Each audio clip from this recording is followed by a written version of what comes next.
ગુસાઈજીના બેઠકજી છે. પ્રસિદ્ધ પ્રસંગ આવે છે. શ્રીનાથજી બાબાને ગુસાઈજીને વિરહનો અનુભવ કરાવવો છે. કૃષ્ણદાસ અધિકારીને નિમિત્ત બનાવ્યા. જ્યારે મંદિરમાં શ્રીનાથજીની સેવા કરવા ગુસાઈજી પધારી રહ્યા છે, કૃષ્ણદાસજીને અધિકાર પદ મળ્યું છે, તમારે સાચવવાનું છે. મહાપ્રભુજી કૃપા કરી છે એમના ઉપર. અધિકારી બનાવ્યા ગુસાઈજીએ. દ્વાર રોક્યા. અરે ગુસાઈજી, શ્રીનાથજીની સેવાનો પહેલો અધિકાર તો ગોપીનાથજી અને એમના લાલજીને છે. હમણાં આપ ન પધારો. ઠાકોરજીની લીલા છે, ગુસાઈજીને વિપ્રયોગનું દાન કરવું છે. એ જ ક્ષણે કાંઈ પણ બોલ્યા વગર શ્રી ગુસાઈજી ચંદ્ર સરોવર પર આવી ગયા. અન્ન જળનો ત્યાગ કર્યો છે, વિપ્રયોગ કરે છે. શ્રીનાથજીના મંદિરની બારીમાંથી રોજ શ્રીનાથજી બાબા પોતાના મુખારવિંદના દર્શન અહીંયા ચંદ્ર સરોવર પર રહેલા ગુસાઈજીને કરાવે છે. આજે પણ તમે ત્યાં બેઠકજીની ઉપરથી દર્શન કરો તો શ્રીનાથજી બાબાનું મંદિર દેખાય. કૃષ્ણદાસ અધિકારીને ખબર પડી કે શ્રીનાથજી દર્શન આપે છે. એ બારી ચણાવી દીધી, બારી બંધ કરાવી દીધી. એ સમયે શ્રીનાથજીની માલાજી અહીંયા ચંદ્ર સરોવર પર બનતી. અને એટલા માટે આજે પણ નાથદ્વારામાં માલાજી પોકારવામાં આવે છે. તમે શ્રીનાથજી જાઓ ને તો માલાજી બોલવામાં આવે, પધરાવાની ટહેલ કરવામાં આવે. કારણ કે એ સમયે ચંદ્ર સરોવર પર બનતી અને માલાજી પધરાવો એમ કરીને માલાજીનો આહવાન કરવામાં આવતું ને પછી માલાજી અહીંયાથી મોકલવામાં આવતા. અને રોજ ગુસાઈજી શ્રીનાથજીના વિપ્રયોગમાં સરતા આંસુ એક સળીમાં લઈ અને માલાજીના પત્તા ઉપર વિજ્ઞપ્તિના શ્લોકો લખીને મોકલતા. અંબુદસ્ય સ્વભાવોયમ સમયે વારી મુંચતી તથાપિ ચાતક ખિન્ન રટતી વન સંશય. એ ચાતકને ખબર છે કે મારે જે બિંદુ જોઈએ છે જલનું એ તો સ્વાતિ નક્ષત્રમાં પડવાનું છે, પણ છતાંય 12 મહિના ચાતક પક્ષી પ્રતીક્ષા કરતો રહે છે. गुसाई ने लिखा कि आपकी कृपा होगी भरोसा है, जब होगी कब होगी वो भी पता है, फिर भी चातक की तरह प्रतीक्षा करना ये भक्तों का स्वभाव है. प्रभु क्यारे आपना दर्शन थशे. रोज विप्रयोगમાં ગુસાઈજી આંસુ સારે છે. પ્રતિબંધ થયો છે શ્રીનાથજી પાસે જવાનો.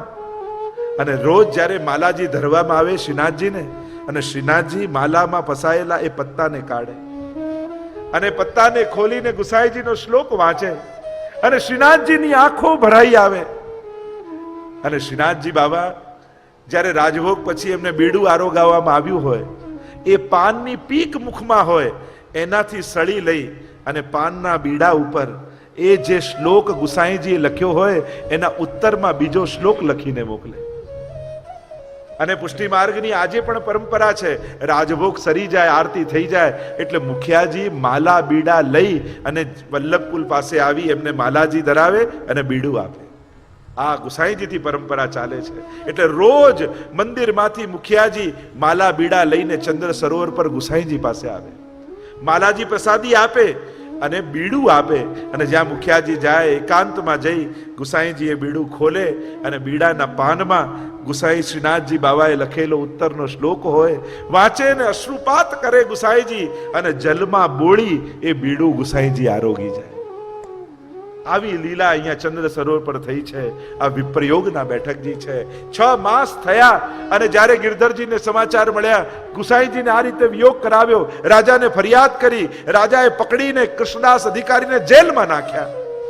અને ગુસાઈજીને સમાચાર મળ્યા, અરે મારા મહાપ્રભુજી આના સેવક આવા કેદખાનામાં, જ્યાં સુધી એમને નહીં છોડાવો તો અન્ન જોલનો ત્યાગ કરીશ. કોઈએ કૃષ્ણદાસજીને કહ્યું, જો તમે જેમને શ્રમ કરાવ્યો એ ગુસાઈજી તમારી પાછળ અન્ન જળનો ત્યાગ કરીને બેઠા છે. ગુસાઈજીએ છોડાવ્યા કૃષ્ણદાસ અધિકારીને, અને જ્યાં છોડાવ્યા કૃષ્ણદાસ અધિકારી દોડતા દોડતા આવ્યા અને ગુસાઈજીના ચરણોમાં પડ્યા. અને ત્યારે આ પદ ગાયું હતું, પરમ કૃપાલ શ્રી વલ્લભ નંદન કરત કૃપા નિજ હસ્ત દે માતે, જે જન શરણ આએ અનુસરહી ગઈ સોપત શ્રી ગોવર્ધન નાથે. અને ત્યારે આ પરમ દયાલ પરમ કૃપાલ ગુસાઈજીની વંદના ગવાઈ છે. અને આજે પણ જ્યારે પણ વલ્લભકુલની આરતી કરીએ ત્યારે આ કીર્તન આપણે ગાઈએ. પરમ કૃપાલુ શ્રી વલ્લભ નંદન કરત કૃપા નિજ હાથ દે માથે. એવી કૃપા ગુસાઈજીએ કૃષ્ણદાસ અધિકારી પર કરી. આ એ સ્થાન, આ સુરદાસજીનું સ્થાન છે. તો અહીંયા ગુસાઈજીના બેઠકજી, ગિરધરજીના બેઠકજી ને ગોકુલનાથજીના બેઠકજી છે. શ્રી ગોકુલનાથજી પણ કૃપા કરી. એકવાર શ્રી ગોકુલનાથજીએ વ્રજવાસીઓને બોલાવી અહીંયા રાસ કરાવ્યો, રાસધારીઓ પાસે, અને ચતુર્ભુજ દાસજીને કીર્તન ગાવા બોલાયા. ચતુર્ભુજ દાસજી બે હાથ જોડીને કહ્યું કે કૃપાનાથ, ઠાકોરજીની સન્મુખ સિવાય બીજે ક્યાંય ન ગાવું એવો મારો સંકલ્પ છે. જેરાજુ અહીંયા કેમ કીર્તન ગાઉં? ગોકુલનાથજી કહે, ચિંતા ન કરો, શ્રીનાથજી બાવા હમણાં પધારતા હશે. અને એટલામાં જ્યાં ગોકુલનાથજીએ કહ્યું એટલામાં જ છુમ છુમ છુમ છુમ છુમ છુમ કરતા શ્રીનાથજી બાવા સ્વયં રાસનું શૃંગાર ધરીને પધાર્યા અને રાસધારીઓની વચ્ચે સ્વયં રાસ કરવા લાગ્યા. અને ત્યારે ચતુર્ભુજ દાસજી અદ્ભુત પદ ગાયો. એવી લીલા અહીંયા ચંદ્ર સરોવર પર થઈ છે. આ એ સ્થાન છે જે અષ્ટસખાના 8 દ્વાર છે, તો આ સુરદાસજીનું દ્વાર છે. સુરદાસજીની સમાધિ સ્થલી સુરદાસજીએ અહીંયા પોતાનો દેહ છોડ્યો. કેવી કૃપા સુરદાસજી પર મહાપ્રભુજીએ કરી. આંખોના આકારે નહોતા, છતાંય ઠાકોરજી જે લીલા કરે એ પ્રગટ રૂપે દેખાતી. સૌથી પહેલા જ્યારે મળ્યા સુરદાસજી મહાપ્રભુજીને, ત્યારે તો પોતાના દોષો ગાયા, અપરાધો ગાયા. હો પતિ તન કો ટીકો, હો પતિ તન કો નાયક. મહાપ્રભુજી કહે, સુર હોય કાહે ગિગ્યાત, કછું ભગવત લીલા ગા. અરે ભગવત લીલા તો મેં કછું જાનું નહીં. અને એ સમયે મહાપ્રભુજીએ દશમ સ્કંદની ભાગવતજીની કેવલ અનુક્રમણિકા સંભળાવી. અને અનુક્રમણિકા સાંભળવા માત્રથી પ્રભુની સઘળી લીલાઓ સુરદાસજીની આગળ પ્રગટ થઈ ગઈ. અને ત્યારે ગાયું, હો બ્રજ ભયો મહેર કે પૂત, જબ યે બાત સુની, આનંદે સબ લોક ગાવત ગણિત ગુની. નંદ મહોત્સવની લીલાના દર્શન થયા. એ સુરદાસજી છેલ્લો સમય છે અને ચંદ્ર સરોવર પર જતા રહ્યા છે. ગુસાઈજી જાણી ગયા કે હવે સુરદાસજીને જવાનો સમય છે. अरे पुष्टि मार्ग को जहाज जा रहे है, जाकू जो कछु लेनो होय सो ले लो.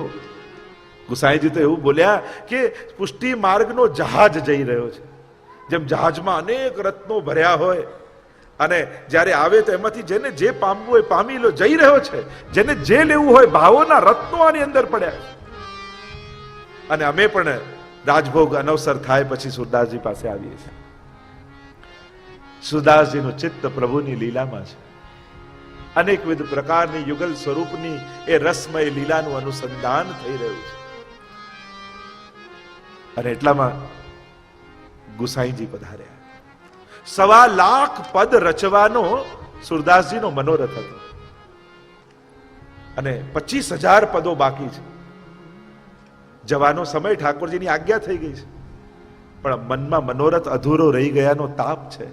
અને ત્યારે શ્રીનાથજી બાબાએ કહ્યું, સુરદાસ ચિંતા મત કરો, જે 25,000 પદો બાકી છે ને એ પદો હું તમારા નામે લખી દઈશ. અને સૂર શ્યામ છાપથી જેટલા પદો છે એ બધા પદો સ્વયં શ્રીનાથજીએ લખ્યા છે. બાકી સૂરદાસ છાપ આવે, સૂરજદાસ છાપ છે, આવા 2-3 છાપથી સુરદાસજીએ ગાયા છે. પણ સૂર શ્યામ છાપ જે છે એ સુરદાસજીનો મનોરથ પૂરો કરવા સ્વયં શ્રીનાથજીએ રચ્યા છે. સુરદાસજી શ્રીનાથજીના મંદિર તરફ દ્રષ્ટિ કરીને સૂતા છે આ ચંદ્ર સરોવરમાં. અને એટલામાં ગુસાઈજી વૈષ્ણવને લઈને ત્યાં પધાર્યા, દંડવત વંદન કર્યા. એટલામાં એક વૈષ્ણવે સહજમાં પ્રશ્ન કર્યો કે સુરદાસ, ઠાકોરજીના 1.25 લાખ પદો તમે રચ્યા અને મહાપ્રભુજીમાં આટલી તમને અનન્ય આસક્તિ હતી, છતાંય મહાપ્રભુજીનું એકે પદ ન રચ્યું, આવું કેમ? અને ત્યારે સુરદાસજીએ કહ્યું, ન્યારો દેખતો તો ન્યારો ગાતો, બંનેમાં ભેદ જોયા હોત તો ભેદ કરીને ગાત.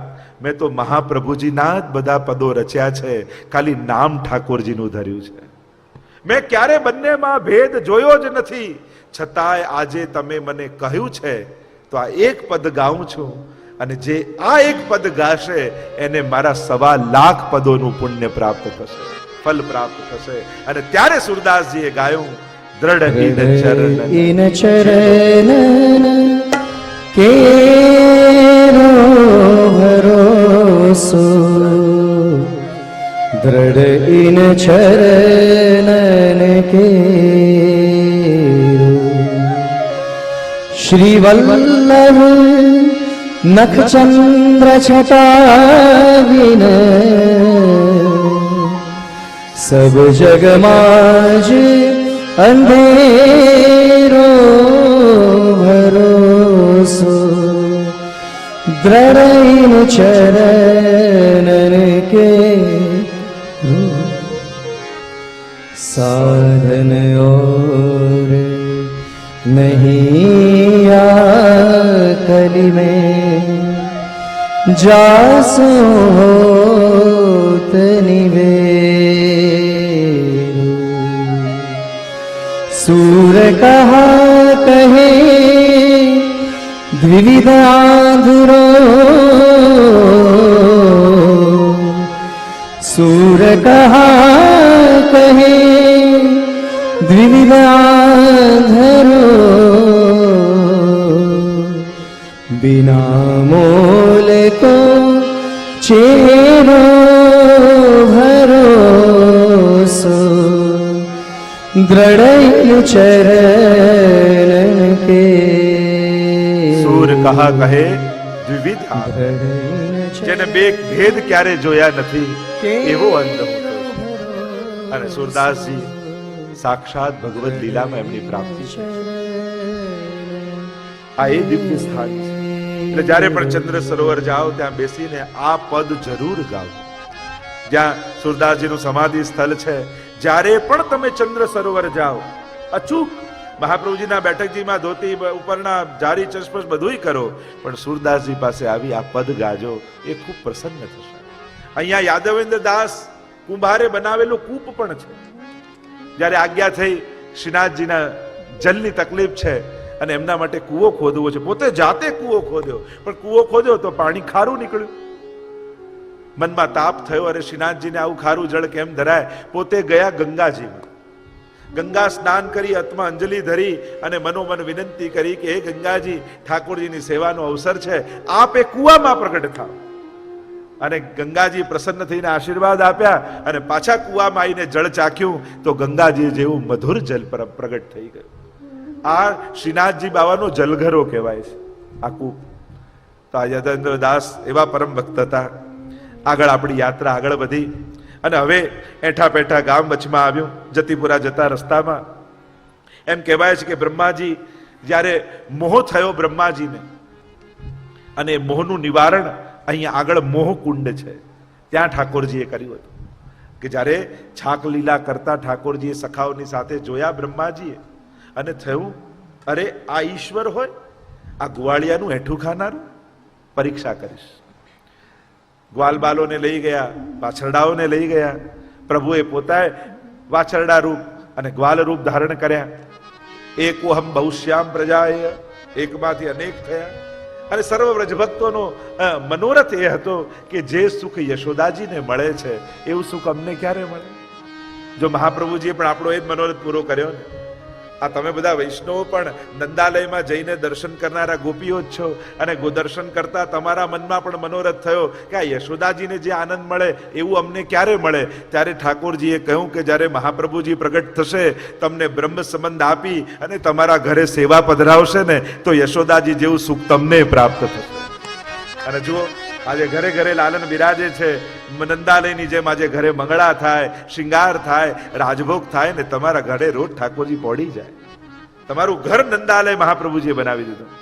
એ સમયે તો સારસ્વત કલ્પમાં નંદ ઘેર આનંદ થયેલો, પણ કલયુગમાં તો આજે ઘેર ઘેર આનંદ થઈ રહ્યો છે. આ મહાપ્રભુજીની કૃપા છે. તો આમ બ્રહ્માજીનું મોહ થયું અને ઠાકોરજી એવી અત્યારે વિસ્તાર નથી કરતો એ લીલાનો, અને પોતે દ્વાર બંધ કરાવી દીધા બ્રહ્મલોકના બ્રહ્માજી માટે. મોહનું નિવારણ થયું. અહો ભાગ્યમ મહો ભાગ્યમ નંદ ગોપ વ્રજોકસામ યન મિત્ર પરમાનંદ પૂર્ણ બ્રહ્મ સનાતનમ. ધન્ય છે આ વ્રજ ગોપો જેના પ્રભુ સખા બન્યા છે. એમ બ્રહ્માજીના મોહનું નિવારણ એટલે આ કુંડ પાસે થયું, એને કહેવાય મોહ કુંડ. આગળ ઇન્દ્રકોપ થયો અને ગિરિરાજજી ધારણ કર્યા. અને ગિરિરાજજી ધારણ કર્યા અને ઠાકોરજી બધાને કહ્યું કે આવો ગિરિરાજજીની છાયામાં. અને અહીંયાથી વ્રજભક્તો પેઠા છાયામાં, એટલે અહીંયા એઠા ને પેઠા એવું સ્થાન છે. એમ કહેવામાં આવે લક્ષ્મીજીનો કૂપ છે. પ્રભુના દર્શન કરવા માટે લક્ષ્મીજી અહીંથી પધાર્યા હતા. આવા અનેક નાના નાના સુંદર પ્રભુના લીલાના સ્થાનો વચમાં આવે. આગળ ખેરો ગામ આવ્યું. છાક લીલામાં જ્યારે છાક વધી અને વધેલી છાક અહીંયા ઠાકોરજીએ વેરી હતી, એ ખીરો અહીંયા પ્રભુએ પધરાવેલો એટલાનું નામ ખેરો છે. આગળ આપણી પરિક્રમા આગળ ગઈ. બચ્છ ગામ આવ્યું. આ એ સ્થાન છે કે જ્યાંથી બ્રહ્માજી વાછરડાઓને લઈ ગયેલા. વો બચ્છ વન હૈ.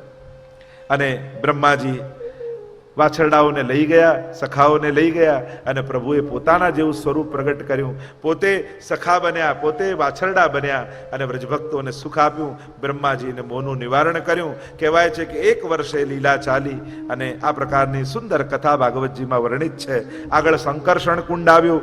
કુંભનદાસજીનું આ દ્વાર છે અને અહીંયા દેહ કુંભનદાસજીએ છોડ્યો હતો. સંકર્ષણ કુંડને વંદન કરીએ અને અહીંથી આપણી પરિક્રમા ચાલી જતીપુરા તરફ વૈષ્ણવ ભાવથી ગાન કરવા લાગ્યા. મથુરામાં શ્રી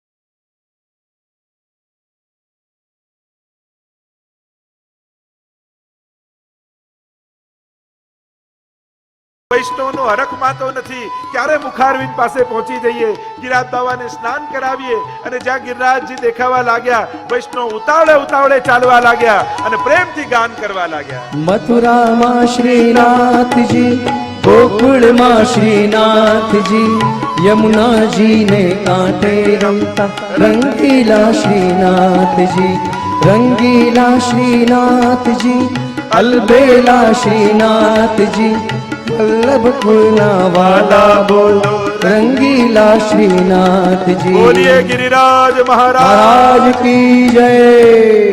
વચમાં અનેક સ્થાનો આવે છે પણ આપણે સીધા મુખારવિંદ પર પહોંચીએ. મુખારવિંદ થી ગિરિરાજજીની પરિક્રમા શરૂ કરીશું અને ત્યારે બધા સ્થાનોના દર્શન કરતા જઈશું. આપણી યાત્રા આવી મુખારવિંદ પર.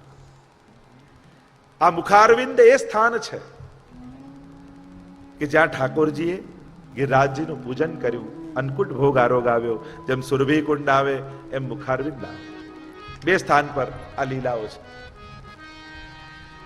ગિરિરાજજી ની ગાથા તો પુરાણોમાં ગર્ગ સંહિતામાં વિસ્તારથી ગવાય છે. આ ગિરિરાજજી કોણ છે? મેં પહેલા જ દિવસે કહ્યું હતું, વૃંદાવન, ગિરિરાજજી, યમુનાજી આ બધા ગોલોકધામના તત્વો છે. એ ભૂતલનો ભાગ નથી, આ પૃથ્વીનો ભાગ નથી, પણ ગોલોકધામથી પધારેલા દિવ્ય તત્વો છે. ગર્ગ સંહિતામાં ગિરિરાજજીના પ્રાગટ્યની ગાથા આવે છે. ગિરિરાજજીના પ્રાગટ્યની કથા કહેતા ગર્ગ સંહિતામાં એવી કથા આવે જ્યારે સ્વયં સ્વામિનીજીને મનોરથ થયો કે હે પ્રભુ, આપ કોઈ એવું સુંદર સ્થાન પ્રગટ કરો જ્યાં અનેક પ્રકારની કંદરાઓ હોય, ઝરણાઓ હોય, કંદમૂળો ઉગતા હોય અને ત્યાં આપણે એકાંતિક કંદરાઓમાં વિહાર કરીએ. અને આમ કહેતા જ ઠાકોરજીના હૃદયમાંથી તેજ પુંજ નીકળ્યું, 100 યોજન ઉપર ગયું. ઠાકોરજીએ હાથ રાખ્યો અને શતશૃંગ નામથી ગિરિરાજજીનું પ્રાગટ્ય ગોલોકધામમાં થયું. અને જ્યારે પ્રભુ ભૂતલ પર પોતાના નિજ ભક્તો પર કૃપા કરવા માટે પધારવાના છે અને પ્રભુ પધારે એના પહેલા પ્રભુનો લીલા પરિકર ભૂતલ પર આવે છે. અને એટલા માટે વૃંદાવન ભૂતલ પર આવ્યું, શ્રી યમુનાજી ભૂતલ પર આવ્યા અને શ્રી ગિરિરાજજીનું પ્રાગટ્ય શાલ્મલી દ્વીપમાં દ્રોણના પુત્ર રૂપે થયું. દ્રોણના પુત્ર 3 પુત્રો થયા. એક ચરણાદ્રી પર્વત, જે ચરણાટ ગુસાઈજીનું પ્રાગટ્ય સ્થળ કાશી પાસે છે. બીજું કાંતાનાથ પર્વત. તમે ચિત્રકૂટ જાઓ ત્યાં કાંતાનાથ પર્વત છે, અને વચલા આ ગિરિરાજ ગોવર્ધન છે. પુલત્સ્ય મુનિ પરિક્રમા કરતા કરતા પૃથ્વીની આવ્યા અને ગિરિરાજજીને જોયા. મનમાં મનોરથ થયો કે આમને હું લઈ જાઉં કાશી, અને ત્યાં કાશી પધરાવી અને એમની કંદરાઓમાં મહાદેવજીનું ધ્યાન ધરીને તપશ્ચર્યા કરું. ગિરિરાજજીને વિનંતી કરી. ગિરિરાજજીએ કહ્યું, તમારી સાથે આવું તો ખરા, એક શરત, એક વાર મને જ્યાં મૂકશો ત્યાંથી પછી ઊભો નહીં થાવ. શરતે બંધાયા. યોગ બળથી હાથમાં લીધા ગિરિરાજજીને. ચાલ્યા જઈ રહ્યા છે કાશી તરફ, અને વચમાં આવ્યું વ્રજ. અને ગિરિરાજજીને થયું કે હમ તો શ્રી વિઠ્ઠલનાથ ઉપાસી और कहा करूं जाए काशी. અરે જ્યાં સાક્ષાત નંદ નંદન ખુલ્લા ચરણારવિંદથી લીલા કરવાના છે, પછી આવી દિવ્ય ભૂમિ છોડીને કાશી કોણ જાય? એટલે પોતાનું વજન વધાર્યું ગિરિરાજજી. એટલું બધું વજન વધાર્યું કે ઋષિ ઉચકી ન શક્યા અને ત્યાં પધરાવી દીધા. નિત્ય કર્મથી નિવૃત્ત થઈને પાછા આવ્યા. જ્યાં ગિરિરાજજીને લેવા જાય, ગિરિરાજજીએ યાદ અપાવ્યું, જો તમે વચન આપ્યું હતું, એક વાર મને જ્યાં મૂકશો ત્યાંથી પછી ઊભો નહીં થાવ. ઋષિને આવ્યો ક્રોધ, તે મારી સાથે કપટ કર્યું છે. આવવું હતું તમારે વ્રજ, અને મારી સાથે વચને ખોટું બંધાયા. તમને શ્રાપ આપું છું, જાઓ રોજ તલભર તમે ઘટશો. અને એટલા માટે ગિરિરાજજીને શ્રાપ લાગ્યો છે, એટલે રોજ તલભર ઘટે છે. શ્રીના ગિરિરાજજી વિચાર કરે, અરે પ્રભુની સેવા મળે તો શ્રાપ પણ આશીર્વાદ છે. આપણે ત્યાં તો ભગવદીઓ કહ્યું કે આટલા તત્વો જ્યાં સુધી ભૂતલ પર છે ને, ત્યાં સુધી કલયુગનો પૂરો પ્રભાવ ભૂતલ પર નહીં થાય. જબ લગ યમુના ગાય ગોવર્ધન, જબ લગ ગોકુલ ગાંવ ગુસાઈ, તબ લગ કલયુગ નાહી. જબ લગ ભાગવત કથા રસ. એમ સુરદાસજી આદિના પદો છે કે આટલા તત્વોએ કલયુગને રોકી રાખ્યો છે. અને એટલે આટલામાંથી કોઈ એક તત્વને ભક્તે પકડી રાખો. જ્યાં પણ તમને આસક્તિ હોય, જ્યાં તમારી શ્રદ્ધા હોય, પણ આમાંથી કોઈ એક તત્વને જીવનમાં આરાધ્ય રૂપે પકડી રાખજો, તો કલયુગનો પ્રભાવ તમારા પર નહીં આવે. અને આમ શ્રાપ લાગ્યો, પણ ગિરિરાજજી બ્રજમાં પધાર્યા. આ ગિરિરાજજીની અનેકવિધ ગાથાઓ છે. સ્વયં શ્રી મહાપ્રભુજી જ્યારે બિરાજ્યા હતા ત્યારે પ્રશ્ન કર્યો હતો ભક્તોએ કે આ ગિરિરાજજીના દર્શન અમને કઈ રીતે થાય? મહાપ્રભુજી આજ્ઞા કરી કે જે સળંગ 3 વાર રોકાયા વગર ગિરિરાજજીની પરિક્રમા કરે એને ગિરિરાજજી પ્રગટ સ્વરૂપે દર્શન આપે. અને ગિરિરાજજી 5 સ્વરૂપે દર્શન આપે છે: સિંહ સ્વરૂપ, ગાય સ્વરૂપ, ગ્વાલ સ્વરૂપ, ગૌર ભુજંગ સ્વરૂપ અને પર્વત રત્ન જડિત પર્વત આકારે. આ 5માંથી કોઈ પણ એક સ્વરૂપે ગિરિરાજ બાબા અવશ્ય ભક્તને દર્શન આપે છે. અને આવા પ્રકારની મહાપ્રભુજીની આજ્ઞાઓ ભક્તોએ જ્યારે દર્શન કર્યા ત્યારે સાક્ષાત ગિરિરાજ બાબાના દર્શન થયા. એવી કથાઓ છે. તો આ ગિરિરાજ બાબા અહીંયા પધાર્યા છે. પ્રસિદ્ધ કથા છે ગોવર્ધન યાગની. હમણાં એનો વિસ્તાર નહીં કરું, પણ આપણે તો વ્રજયાત્રાનો આનંદ લેવો છે. અને એટલા માટે જ્યારે ઇન્દ્ર યાગ કરવા માટે બધા જ તૈયારીઓ કરવા લાગ્યા, વ્રજવાસીઓને બોલાવ્યા. નંદાલયના ચોકમાં નંદ બાબાએ બધાને ભેગા કર્યા છે અને ઉપર ઉભા રહીને નંદ બાબા કહેવા લાગ્યા, સાંભળો વ્રજવાસીઓ, દર વર્ષે આપણે ઇન્દ્ર યાગ કરીએ છીએ. વર્ષ પૂરું થવા આવ્યું અને આપણે બધા ઇન્દ્ર યાગ કરવાનો હજી બાકી રાખ્યો. જાઓ, બધા પોતપોતાના ઘરે જઈને વિવિધ પ્રકારની સામગ્રીઓ સિદ્ધ કરવા લાગો. કાલે આપણે ઇન્દ્રયાગ કરીશું. અને જ્યારે બધા જ વ્રજવાસીઓ ઘરે ગયા, 7 बरस को सांवरो बोलत है तुतराय. ठाकुर जी आए निकट नंद बाबा के और कहने लगे, बाबा ये इंद्र कौन है? अरे लालट, इंद्र को नहीं जानो तुम? ये वर्षा को देव है, वर्षा करे और घास उगे हमारी गायें चरे और दूध दे, और इंद्र के कारण ही सब चल रहे हो है. અને ત્યારે કૃપાળુ પ્રભુ કર્મનો સિદ્ધાંત સમજાવવા લાગ્યા. કહેવા લાગ્યા, અરે બધું કર્મ કર્મણા જાય તે જંતુ કર્મણૈવ વિલીયતે. सब कर्म से होता है. सुखम दुखम भयम क्षेमम कर्मणैवाभिपद्यते. आचार्यों ने तो अर्थ किया, कर्म कौन सा? कर्म करोतु कायः. वृत्रासुर ने बताया, कर्म भक्त का कौन सा? अहम हरे तव पादैक मूल दासानुदासो भवितास्मि भूय मनस्मरेतासु पतेर गुणास्ते गृणित वाक कर्म करोतु काय. ये शरीर द्वारा भगवत सेवा हो, यही कर्म है. महाप्रभु जी ने तो कहा, सर्वदा सर्वभावे न भजनीयो व्रजाधिप स्वस्यायमेव धर्मो ही नान्य क्वापि कदाचन। यही वैष्णव का धर्म और यही सर्वोच्च कर्म, और इसी के द्वारा संयोग का सुख, विप्रयोग का दुख और क्षेमम प्रभु ही करने वाले हैं। इस प्रकार प्रभु ने तो कहीं न कहीं सेवा का ही प्रकार समझाया। એનો વિસ્તાર નથી કરતા, આપણે સીધા મૂળ સિદ્ધાંત પર આવીએ, મૂળ કથા ઉપર આવીએ અને ત્યારે કહ્યું ઇન્દ્રયાગ નહીં ગોવર્ધન યાગ કરો, ये गिरिराज बाबा प्रगट देव है। अरे लाला गोवर्धन याग कैसे हो, हमको तो खबर ना है, कैसे की हो जाए? ठाकुर जी ने कही मैं तुमको बताऊंगा। और सभी ब्रजवासियों को समाचार दिए गए, घर में दही दूध की जो भी पड़ी हो सामग्री ले आओ, जो जो सामग्री सिद्ध की हो सब ले आओ, सब इकट्ठे हो नंदालय में, और हम सब गोवर्धन पूजा करवे जाएंगे सुबह सुबह। और जहां सुबह हुई सभी आ गए ब्रजवासी दही दूध की मटकियां लेकर, जो जो सामग्री सिद्ध करी थी सब गोपीजन लेकर आ गई। और ठाकुर जी, नंद बाबा, बलदाऊ, यशोदा जी બધા જ તૈયાર થયા और बड़े नंद को आगे दे गिरधर श्री गोवर्धन पूजन आवर। बड़े को आगे दे गिरिधर श्री गोवर्धन पूजन आवत। मानसी गंगा जल नवाए के, पाछे दूध दौरी को नावत। श्री गोवर्धन पूजन आवत। આજે પણ જ્યારે વ્રજયાત્રા હોય ત્યારે આગળ આગળ વલ્લભકુલ ચાલતા હોય, સાથે બધા જ વૈષ્ણવ જોડાઈ ગયા હોય, દૂધની મટકીઓ ભરી લીધી હોય અને મુખારવિંદની સન્મુખ આવે, એક પછી એક દૂધની મટકીઓ ઢોળવામાં આવે। ઠાકોરજી કહે પણ સૌથી પહેલા માનસી ગંગામાંથી જલ લાવો, અને માનસી ગંગામાંથી જલ મંગાવ્યું અને ઠાકોર ગિરિરાજ બાબાનો અભિષેક સૌથી પહેલા માનસી ગંગાના જલથી કરાવ્યો। અને હવે તો જે દૂધની મટકીઓ જે વ્રજયાત્રામાં ગયા હોય એમને ખબર હશે, કોઈ વ્યક્તિ એવો ન હોય જે દૂધથી પલળ્યો ના હોય। પછી તો એકબીજા પર ઢોળતા જાય અને ગિરિરાજ બાબાને અભિષેક થઈ રહ્યો છે, વ્રજવાસીઓ દર્શન કરી રહ્યા છે।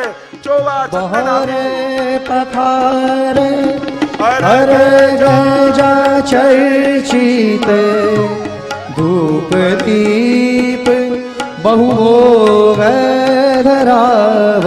કુંડવારો ભોગ ધર્યો છે કૂટ, અને પછી તો દૂધઘર, અનસકડી, સખડી, અનેક પ્રકારની સામગ્રીઓ, એક ટોકરા પર બીજો, બીજા પર ત્રીજો, અન્નનો કોટ બની ગયો। કહેવાય અન્નકૂટનો ઉત્સવ। ઠાકોરજી સુંદર રીતે પૂજન કરી રહ્યા છે, વ્રજવાસીઓ આનંદિત થઈ રહ્યા છે। અને જ્યાં આ દર્શન કરે વ્રજવાસીઓ, ભોગ ધરી દીધો। ઠાકોરજી કહેવા લાગ્યા પૂજનનું વિધાન છે, ભોગ ધર્યા પછી હવે આપણે પરિક્રમા કરવી જોઈએ गिरिराजजी। ચાલો ब्रजवासियों, આપણે गिरिराजजी ની પરિક્રમા કરીને આવીએ। आओ हम भी ठाकुर जी के साथ परिक्रमा में जुड़ जाएं। आ सुंदर शिला ऊपर श्री गिरिराज बाबा ने वंदन करिए। सुंदर शिला ની સામે શ્રી મહાપ્રભુજી ના બેઠકજી છે। આ એ સ્થાન છે। એકવાર દમલાજીની ગોદમાં મહાપ્રભુજી પોઢેલા હતા મસ્તક રાખીને, અને એટલામાં ઉપર શ્રીનાથજીના મંદિરથી છમ છમ છમ છમ કરતા શ્રીનાથજી બાબા નીચે આવવા લાગ્યા। દામોદર દાસજીને થયું, અરે ઠાકોરજી તો આટલા ચંચળ છે, નુપુરના સ્વર આવી રહ્યા છે, અને જો આ ધ્વનિ શ્રી વલ્લભના કર્ણમાં પડશે તો એમના નિંદ્રામાં ભંગ થશે, અને હું તો મારો સેવક ધર્મ જશે। એટલે દૂરથી આમ હાથ કર્યો અને શ્રીનાથજી બાબાને ઊભું રાખવાનો ઈશારો કર્યો, અને શ્રીનાથજી બાબા ત્યાં જ પર્વત પર ઊભા રહી ગયા। એટલામાં થોડી વારમાં મહાપ્રભુજીના નેત્રો ખુલ્યા અને જુએ તો શ્રીનાથજી બાબા દૂર ઊભા છે। કહ્યું બાબા અહીં નિકટ પધારો। અને ઠાકોરજી છમ છમ છમ છમ છમ છમ કરતા દોડતા આવ્યા અને મહાપ્રભુજીની ગોદમાં આવીને બિરાજી ગયા। હા બાબા, આમ દૂર કેમ ઊભા હતા? અરે હું તો નિકટ જ આવતો હતો, આ આપના સેવકે મને રોકી દીધો।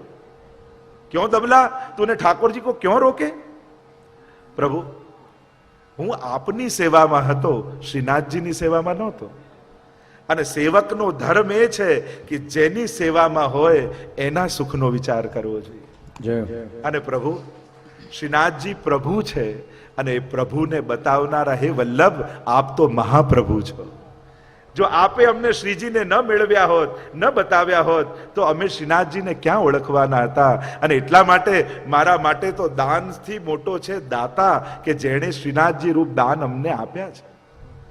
અને જ્યારે આમ વાત કહી ત્યારે શ્રીનાથજીએ કહ્યું કે હે શ્રી વલ્લભ, દમલાજી પર ન ખીજાઓ, એમણે તો એમનો સેવક ધર્મ નિભાવ્યો છે. આ એ પાવન સ્થાન છે. મહાપ્રભુજી અહીંયા ભાગવતજીનું પારાયણ કર્યું છે. અને આવો વૈષ્ણવ આપણે એક સાથે ઠાકોરજીની સાથે મહાપ્રભુજીને વિનંતી કરી, આપ પણ અમારી જોડે પરિક્રમામાં પધારો. અને એક સાથે ગાન કરતા કરતા વૈષ્ણવ ગિરિરાજની પરિક્રમામાં જોડાયા છે. એક સાથે સ્વર જપતા જપતા गिरिराज धरण श्रीजी तुम्हारे शरण બધાનો અવાજ સંભળાય. એક સાથ श्रीजी પરિક્રમા. तुम्हारे शरण गिरिराज धरण श्रीजी तुम्हारे शरण શ્રીજી तुम्हारे शरण वल्लभ तुम्हारे शरण श्रीजी तुम्हारे शरण वल्लभ तुम्हारे शरण गिरिराज धरण श्रीजी तुम्हारे શરણ.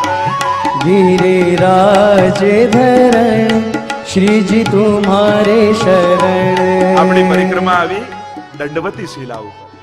અહીંયા પરિક્રમામાં જતા અને આવતા આપણી પરિક્રમા પૂરી થાય દંડવતી શિલા ઉપર.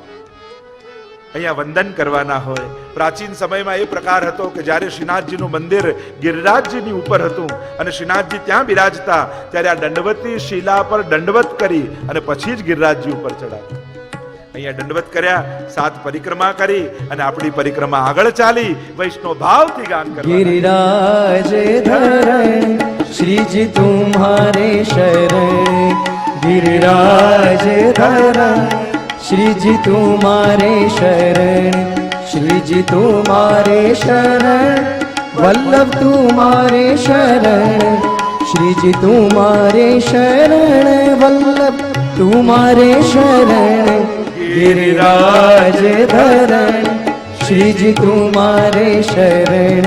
આ પુષ્ટિ માર્ગ કેવો સૌભાગ્યશાળી માર્ગ છે કે અહીંયા પ્રભુ અને ગુરુ બંને એક જ ક્ષણે પ્રગટ થયા છે. એ જ દિવસે શ્રીનાથજીનું કંદરામાંથી મુખારવિંદનું પ્રાગટ્ય અને એ જ દિવસે ચંપારણમાં મહાપ્રભુજીનું પ્રાગટ્ય. અને હવે તો બ્રજવાસીઓ લાડ લડાવવા લાગ્યા. અહીંયા મહાપ્રભુજી પધાર્યા સદુ પાંડેના ઘરે. પ્રતીક્ષા કરી રહ્યા છે શ્રીનાથજી બાબા મહાપ્રભુજીની કે ક્યારે શ્રી વલ્લભ અહીં પધારે અને મારી સેવા જગતમાં પ્રગટ કરે. સદુ પાંડેના ઘરે પધાર્યા, સ્વાગત કર્યું છે. થયું કે કોઈ મહાપુરુષ છે અને સ્વાગત કરવામાં, સત્કાર કરવામાં સદુ પાંડેની દીકરી નરો રોજ શ્રીનાથજી બાબાને દૂધ પાવા જતી. અને આજે મહાપ્રભુજી પધાર્યા એટલે મોડું થયું. એટલે શ્રીનાથજી બાબાને લાગી ભૂખ, એટલે દૂરથી અવાજ કર્યો, ઓ નરો મેરો દૂધ લા. એમ કહેવાય છે ઓ નરો, ઓ નરો. એનાથી પણ આન્યોર પડ્યું. અને નરોને યાદ આવ્યું, અરે શ્રીનાથજીને દૂધ આપવાનું રહી ગયું. કટોરો દૂધનો લઈને દોડે અને મહાપ્રભુજીએ પૂછ્યું, અરે આ અવાજ કોનો છે? ત્યારે કહ્યું, અરે અમારા ગિરિરાજજી ઉપર દેવ દમન શ્રીનાથ પ્રગટ થયા છે. અને નરો દૂધ પીવડાવીને પાછી આવી. મહાપ્રભુજીએ કહ્યું, આ કટોરામાં થોડું દૂધ બચ્યું છે? અને જોયું તો થોડી બૂંદો બચી છે. અને મહાપ્રભુજી અધરામૃતનું પાન કરી ગયા. રાત્રિના મુકામ અહીંયા કર્યો છે અને બધા જ સત્સંગ માટે એકત્રિત થયા છે. મહાપ્રભુજીને અનેક પ્રકારના પ્રશ્નો કર્યા છે. પ્રશ્ન કરતા કહ્યું કે આજે દેવ દમન પ્રગટ થયા છે, એમનો કોઈ શાસ્ત્રોમાં ઉલ્લેખ છે? મહાપ્રભુજી કે અનેક શાસ્ત્રોમાં ઉલ્લેખ છે. પુષ્ટિ માર્ગ બહુ શાસ્ત્રોક્ત માર્ગ છે. શ્રીનાથજીને 550 વર્ષ પૂર્વ મહાપ્રભુજી પ્રગટ થયા અને પ્રગટ કર્યા. પણ શ્રીનાથજીનો નામ સાથેનો ઉલ્લેખ ગર્ગ સંહિતામાં છે. શૃંગાર મંડલમાં કલિયુગના 4500 વર્ષ જશે ત્યારે મહાપ્રભુજી આવીને પ્રગટ થશે. અને સ્પષ્ટ નામ સાથે ઉલ્લેખ છે કે ઉત્તરમાં બદ્રીનાથ, પૂર્વમાં જગન્નાથ, પશ્ચિમમાં દ્વારિકાનાથ, દક્ષિણમાં રંગનાથ અને મધ્યમાં બોલો ગોવર્ધનનાથ કી જય. આ રીતે ગોવર્ધનનાથ વિરાજમાન થશે. મહાપ્રભુજીનું પણ નામ સાથે ભવિષ્ય પુરાણમાં, અગ્નિ પુરાણમાં ઉલ્લેખ છે. અગ્નિ રૂપો દ્વિજાચાર્યો ભવિષ્યામીહ ભૂતલે વલ્લભો અગ્નિરૂપ શ્યાદ વિઠ્ઠલ પુરુષોત્તમ. નામ સાથે સાંડિલ્ય સંહિતામાં પણ શ્રી મહાપ્રભુજીનું નામ સાથે ઉલ્લેખ છે. કોઈ પોતાને ભગવાન કહે તો એમને એમ ભગવાન માની ન લેવાય, પણ પૂછવું પડે કે આ ભગવાન તમે કહો છો તો કયા ગ્રંથમાં એમનો ઉલ્લેખ છે. ધર્મ શાસ્ત્રોક્ત હોવો જોઈએ, શાસ્ત્ર પ્રમાણિત હોવો જોઈએ. અને આમ ગર્ગ સંહિતામાં વિસ્તારથી વર્ણન કરવામાં આવ્યું અને મહાપ્રભુજી એક એક શ્લોકના પ્રમાણ આપીને કહ્યું કે આ દેવ દમન શ્રીનાથનો ઉલ્લેખ તો આ ગર્ગ સંહિતામાં નામ સાથે કરવામાં આવ્યો છે. અને આમ મહાપ્રભુજીએ કહ્યું કે કાલે સવાર પડે તો એ શ્રીનાથજી બાબાને પ્રગટ કરવા અમે પોતે જઈશું. બીજા દિવસની સવાર પડી, 5 સેવકોને સાથે લીધા. શ્રીનાથજી બાબા પ્રતીક્ષા કરી રહ્યા છે. આપણે તો ગાઈએ છે ને, ગિરિકંદરામાંથી પ્રગટ થયા પ્રભુ આપ ગોવર્ધન નાથ રે, નંદ યશોમતી કેરા લાલ વ્રજ સૌ કીધું સના, ગોવર્ધન રસિયા રે મારે મન વસિયા વ્રજનાથ, મધુર વાલો હસિયા રે.